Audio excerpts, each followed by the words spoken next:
Gipukaw sa linog ang akong bahin sa Kabisayan kaganiyang kadlawon. Alas 5:19 kaganiya nabatyagan ang magnitude 5.7 nga linog din tectonic ang origin ini.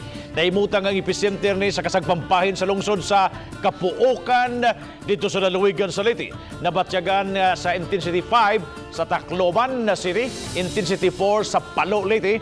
Lakip ang mga lugar nga gitayog sa linog sa nakumpahin sa Metro Cebu. Matod sa Hipis Lapu-Lapu City Disaster Office nga na-record sa taga-Fiborg sa Mactan ang intensity 3 nga gikusgon dinhi sa ato. Nunod sa maong linog, pipikla ka mga classroom sa Kapuokan Leyte og biliran ang adunay minor damages sa human masuta sa Kapuokan Leyte ang epicenter sa mong linog. Daling gisuspenso ang mga klase sa mong lungsod ug ubang bahin usab dito sa Leyte. Dako ang damage nga nakita sa two-story building sa Biliran Science High School di nahugno ang kisame sa second floor. Aduna say mga liki-liki nga nakita sa ground floor.